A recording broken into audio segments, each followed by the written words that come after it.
ME, or myalgic encephalomyelitis, is recognized as a neurological illness by the World Health Organization, and the main symptom is fatigue.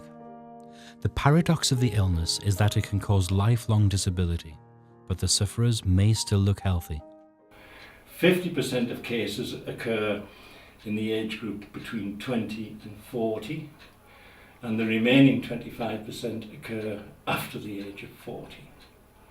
Now this is important. The important aspect of all this is it affects females greater than males in a ratio of 4 to 1. And if you think about it, the main age group that's affected and the main sexes affected, there's a lot of females of childbearing age. April Lennon started developing ME when she was only 13. As any teenager, she was very active until the illness became worse. When I first had it, I couldn't even walk anywhere. Like, I think I walked to a shop and back and I couldn't literally walk for about 3 days. I couldn't even get up the stairs. So I learned how to piece things out. Like, had energy sheets, and I think I had to do about an hour of high energy a day. And then if I'd done over that, then I would be ill the next day. And it was literally just a tiny bit each day and keep building it up until I could do a little bit more, really. Paul Christie has been suffering from ME over an 18-year period, but doctors still cannot understand his condition.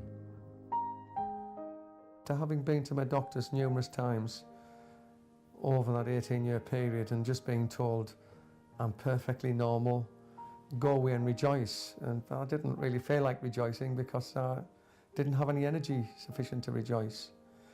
I mean, to give you an example, many a time just going upstairs to the toilet was equivalent to me climbing Kilimanjaro or something like that, you know. It felt so tough to get up the stairs.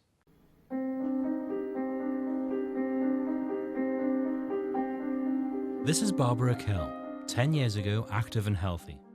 And this is Barbara today, mostly bedridden with ME.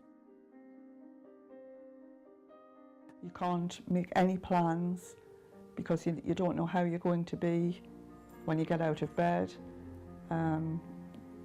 Some days the most you might manage is to brush your teeth, or if you have a good day, you might get outside in the wheelchair, but you can't really have the life that you had before at all.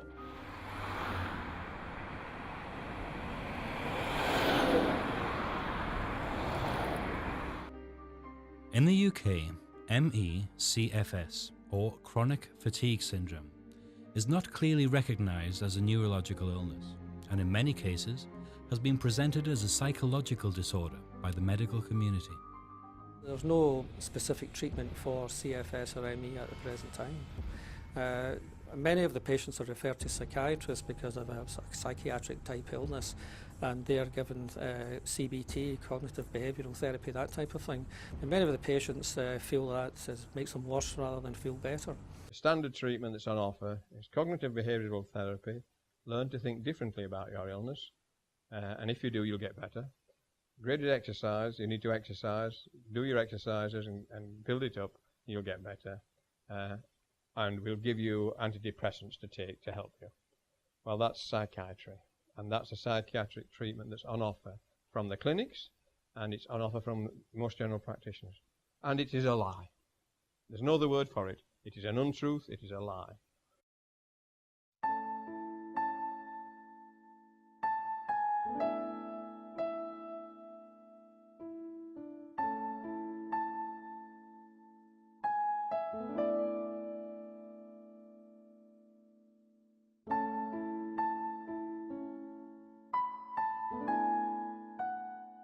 Regularly people feel misunderstood, both by their own family and friends, but also by a lot of health professionals that don't necessarily understand this condition. Unfortunately, there's still a group of health professionals that don't really believe in the existence of this condition.